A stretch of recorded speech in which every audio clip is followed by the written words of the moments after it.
Law of eternity. Love. Divine order.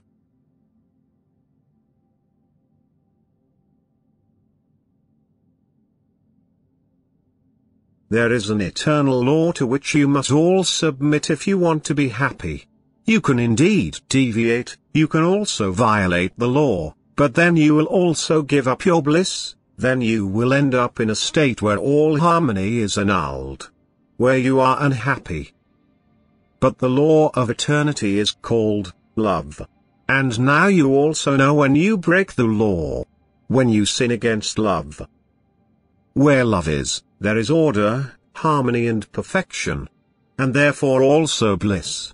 If love is disregarded, then everything else will also be destroyed, other unlawful qualities will arise from unkindness, all of which only contribute towards creating a wretched state and giving birth to evil which constantly multiplies and thus excludes all harmony, which is a prerequisite for bliss.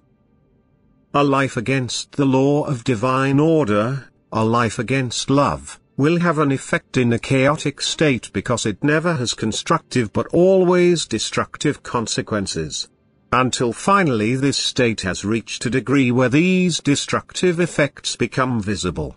Where therefore a forcible return to divine order takes place, otherwise a chaos which cannot be overlooked would make human life on earth impossible and thus the main purpose of creation, the maturing of the spiritual in it, could no longer be fulfilled. God, however, sets everything right. He restores order as soon as the time has come when the limits are exceeded, since humanity lacks love and has therefore completely stepped out of the divine order. But such a re-establishment of divine order is extremely painful. It requires a hard hand that sets right what has been perverted, and straightens what was crooked. And those who suffer will be the people who rise up in resistance, who prove themselves to be completely out of order through their lack of love. These must pass through a purification fire which can still break their resistance before the rectifying act takes place.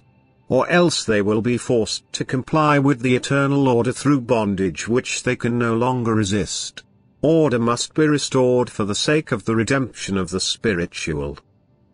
Love must reign on earth again, harmony and bliss must once more be guaranteed to the inhabitants of earth who subordinate themselves to the eternal law, who thus live in love and intimate union with God, who is eternal love himself. Only the fulfillment of his law releases the spiritual from its bondage, which, however, closes anew around the spiritual, which violates the law of love to such an extent as is evident before the end of a redemption period. That spiritually and earthly only chaos can be spoken of, which one day will trigger complete destruction. Once again divine order will be established so that good can attain beatitude and evil will be banished. For God is Lord over heaven and earth, and to him all that has come forth from him must bow. His will must be fulfilled, and his will is love. Amen.